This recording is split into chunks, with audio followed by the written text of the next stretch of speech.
Hey everybody, my name's Brian.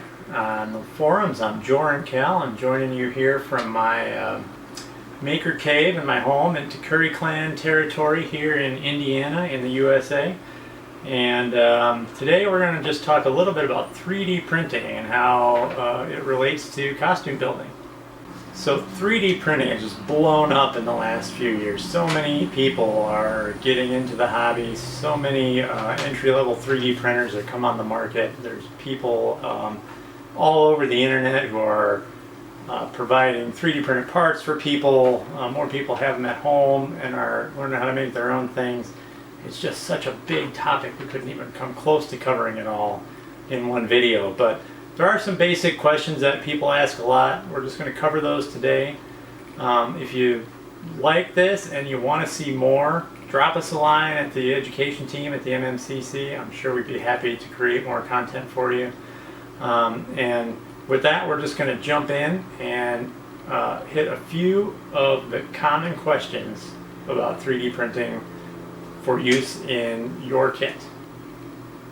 Alright, so the first topic is materials. There are a lot of different materials for 3D printing. A lot of people like to know what's the difference between them, which one is best. And that could be a big topic all of its own, but I'm going to talk about the three most basic filaments that we've got. The first one is PLA. It's the most, I would say, user-friendly 3D printer filament there is. Virtually every 3D printer that's sold can print this stuff. Doesn't require a lot of extra features or heated beds or cooling fans or anything. So it's very forgiving in that respect. It's also very, I guess, forgiving in terms of your print settings and the design of the parts. It's easy to build. It's easy to build with. The drawbacks for PLA are that it gets really soft at low temperatures. So for instance, if you leave a PLA printed part in a hot car on a sunny day, it can get soft enough to just warp underneath its own weight. So that's just something you need to be aware of. It's in your trunk, in the dark, maybe it could be okay, but a lot of us, we troop, throw our stuff in the car, we go to an after-con meal. If it's a really hot day, that could be an issue for PLA. So just be aware of that, crack a window, do something so that your car doesn't get so hot. Make sure your parts stay in the shade, and that's how you can avoid that. Otherwise, very popular, comes in all kinds of different colors, and very easy, user-friendly to print. The next material is ABS. This is arguably the cheapest material, but also the hardest to print. So ABS is nice for a lot of reasons because its most attractive feature, in my opinion, is it can be acetone smooth. It's very strong. It's a little more, it's a little less brittle than PLA, so it makes strong parts. It's soluble in acetone, so you can actually glue this, weld it together, make a solid piece of plastic from two pieces with a little bit of acetone. You can also use the acetone to smooth it, which we'll talk about in the finishing section in a few minutes here. The drawback of ABS is that it likes to warp while it's printing, and you got to have a really hot heated bed. You got to have a way to keep drafts and the breeze from your window or any kind of cool air from wafting by and causing it to warp and the print to fail. So definitely, if it was easier to print, I think everybody would print with this, but it is tricky, and your 3D printer does have to be set up for it. The last one we're going to talk about today in depth is PETG, P-E-T-G. It is, I guess I would say it's sort of in the middle of these two. It's a little bit stronger than PLA. It's harder to print than PLA, but easier to print than ABS. And you cannot acetone smooth this one either, so it's going to be sanding or something else for finishing. This is what I print virtually all of my stuff in. It doesn't have, like ABS, it has a higher, I guess I'll call it melting temperature, where it wants to get soft. So generally pretty safe in the car. Maybe if you're in Texas or Arizona, you probably don't want to leave any type of 3D printed material in the car, but elsewhere in the US this stuff is a lot stronger and a lot more resistant to the heat. So again, the only thing that you're going to have to make sure if you're going to have if you have a 3D printer, you need a heated bed to print this stuff. It's also a little trickier. It doesn't like to make certain complex shapes quite as well without supports, but all that's kind of more advanced 3D printing stuff. All around, I would say this is my favorite filament, but you know, everybody else is free to their own opinion on that.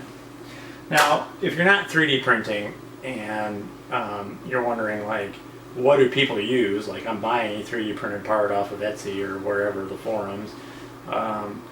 How do I know what it's made out of? Well, the only way you can really know is to ask the person who sold it to you.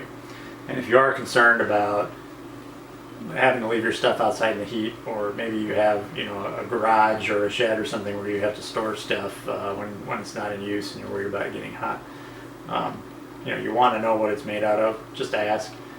You can also ask if they can make it out of a different material than they normally do.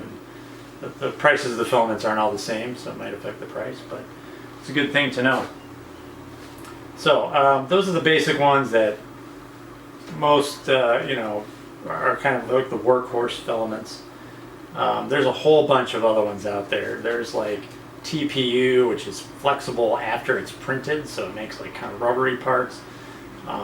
There's translucent filaments. There's like fiberglass filled, carbon fiber filled, wood fiber filled filaments that all have kind of different engineering properties, which are good for some things and good for others. Overkill a lot, in my opinion, for just regular costume type stuff, but they are out there. And then there's even higher performance materials like nylons and polycarbonates and other stuff too that you can get if you really have like a tough engineering application for your 3D printed part. But those are your basic ones: PLA, ABS, PETG. Really, you can be successful with any one of those as long as you understand their pros and cons. Okay, the next topic is finishing. You'll notice in the costume requirements that 3D printed parts have to look smooth and finished, and that's a concern because they don't come off the printer that way, right? This one you can kind of hear as I run my nails down this one. Here it's kind of got a corrugated surface, right? That's just from the way that it's built. It's laid down a layer at a time, and so there's little fine ripples, and if you just paint over that you can see, and it's obvious that this was 3D printed. We just need it to be one notch above that, right? Look a little bit more finished, a little bit more like it's made out of a natural material. And how do we do that? Well, let me tell you, every path you take is going to require a lot of this stuff. Sandpaper, lots of grits. This I'm going to use 600 grit, but you're going to start with sanding, and you're going to sand some more, and then after that you're going to sand some more, and then you're going to sand a little bit more, and then you're going to sand some more, and then you're going to be done. So I would, you can do it with regular sandpaper. You can do it with a power sander. This is like a Dremel Multimax. I have actually worn one of these out sanding so much 3D printed stuff, but it makes it a lot easier on your hands. It's definitely a good investment. It also has other attachments, so you can use it for other hobby and home repair type things too. So sanding is like the number one thing. There's a couple things you can do to help yourself sand maybe a little bit less. One of them is filler primer. I don't have a can of that to show you, but it's like a thick, really thick paint. It's made to build up a thick coat. And what you do is you would spray that on, essentially start sanding it back, and you'll be able to see like where you're not sanding the low parts, right? So you're sanding the high parts off. Hit it with another coat, sand it again until you're kind of seeing a uniform surface, and then you're ready to go to like your first coats of paint. So filler primer, you can do that with regular primer, but filler primer helps because it's much thicker, builds much faster. You'll do less coats. Something even better than that is spray putty, which is available from like more specialty online places, or maybe Joann's or Hobby Lobby has it, but you won't find it at Home Depot or any place like that. Same concept, it's made for filling in and building quickly and being sandable. If you want to go with something a little bit fancier than that, you've got something like this. This is essentially like an epoxy, two-part epoxy that we paint on. This one's XTC from Smooth On. Other people use other kind of medium viscosity two-part epoxies. You mix that up, you paint it on essentially, and then you let it dry. It takes like 4 to 6 hours depending on the humidity to dry. And then it's basically doing the same thing as the filler primer, where it's just kind of leveling out those high and low points, and then you sand it back until you get that smooth surface that you're looking for. So this part is a 3D printed gauntlet, bottom half of one, and you can see, you know, on the inside it's got that corrugated finish, and on the outside perfectly smooth. And that was done with XTC and then painted over. So yeah, you're going to get a lot of practice sanding if you get into 3D printing and using a lot of 3D printed parts on your kit. I almost forgot to talk about acetone smoothing for ABS parts. So if you have ABS and you have acetone, you can actually do some really cool finishing stuff. It's called acetone vapor smoothing. Look up on YouTube a video of it happening. It's really cool, and it's another one of the great reasons why, if you can print in ABS, it's a cool idea to do it, especially for costume type stuff where, you know, you really want that smooth finish at the end.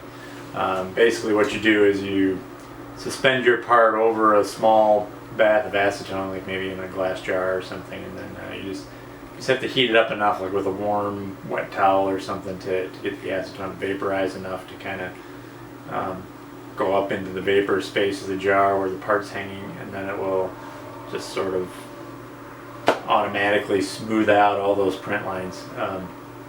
It's neat. Like I said, look it up on the video. If you do that, one thing to be aware of is you have to really watch it. Acetone vapor is flammable, so you're going to want to do it in a place where it's well ventilated. You don't want it to get too hot. And also, if you leave the part in there too long, it will get soft and melt. So be really careful about that. I learned that lesson the hard way one time myself. But yeah, another good advantage of ABS, you can take like, you know, 90+% of the sanding out with that technique.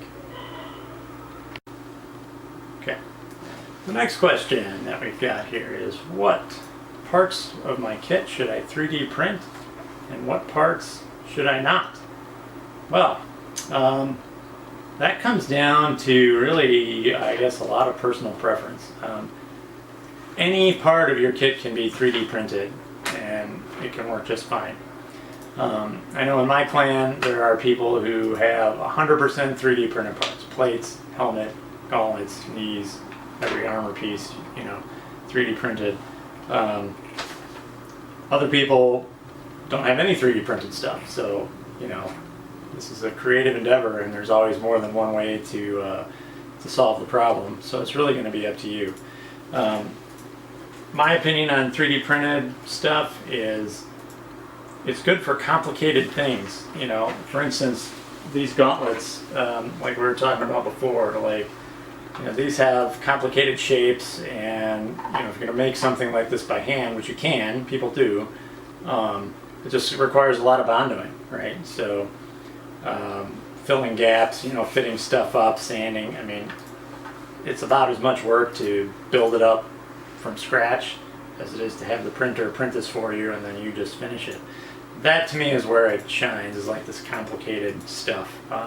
There's a lot of blaster pistol designs out there that are really cool, or even blaster rifle designs out there that are really cool that you could recreate, you know, from normal or other fabrication methods, but you know, it's nice to have the printer kind of working on that for you while you're doing other parts of your kit. So a lot of questions come down to like helmets. Like I'm going to buy a 3D printer and I'm going to print a helmet, and here's like part of a child-sized Sabian-looking helmet here. Certainly can be done. I'm doing it right here. Scaling is one of the big advantages of 3D printing. So, when you print your templates out, right, to cut your plates, you gotta print a few different sizes and tape them on, make sure you got everything right, size before you go cut it out of your sheet of Sintra or whatever. The same thing applies to 3D printing. So the more stuff you print, the more wise you're going to have to get about sizing. So if you're buying parts, you're going to want to make sure you take measurements and give measurements to the people that are selling. That way if you need their small, medium, or large size or whatever.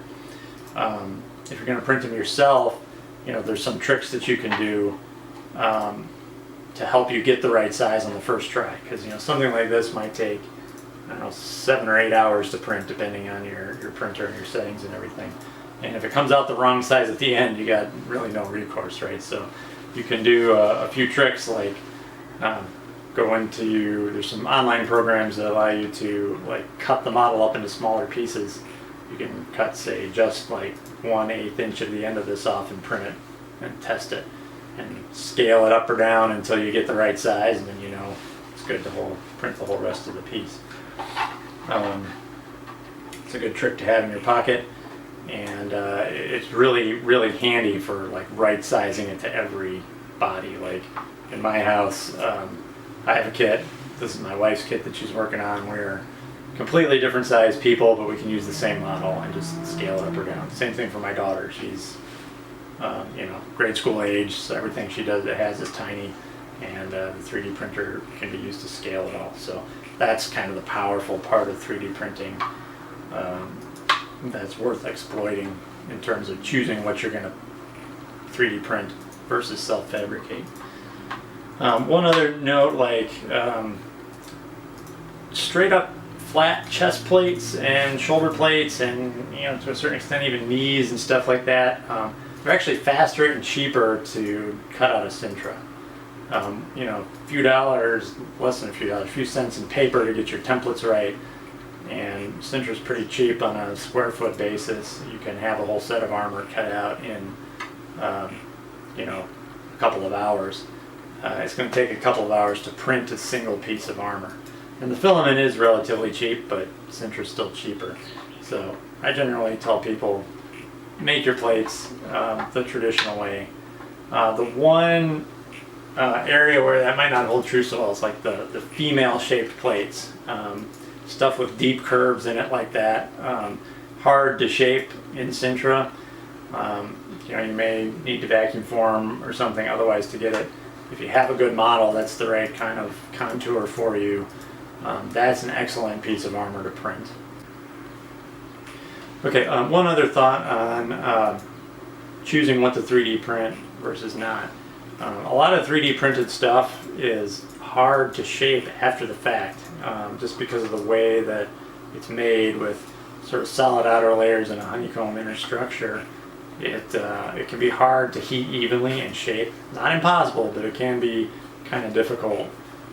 So if you print that chest plate or this knee armor or whatever, and it doesn't quite contour right, you may have a hard time adjusting it. Whereas if you were working in Sintra or another medium like that, a heat gun in a few minutes and you're pretty much good to go. So everybody's body's kind of shaped differently. That'll obviously be a concern for some people and not for others, but just be aware when you're planning what it is you're going to 3D print versus what you're going to fabricate in another method. Okay, so we are going to wrap up our basic talk on 3D printing and costuming today. Just a quick recap. We talked about a couple different types of materials. All of them can be used successfully. We talked about finishing. You're going to need to sand. There's some sanding aids that you can use to help reduce the amount of time that takes, but it has to be done. And then 3D printing. What should I 3D print? What should I not? Again, anything can be successfully 3D printed. Some parts are more advantageous than others, but the choice is yours, and as long as you know what you're doing going in, you can be successful using 3D printed parts in your kit. Thanks for watching. I hope you enjoyed it. It was really basic. If there's other 3D printing topics that you'd like covered, drop us a line at the MMCC education team and we will see what we can prepare for you. So this is Brian, Joren Kal signing out. Take care everybody.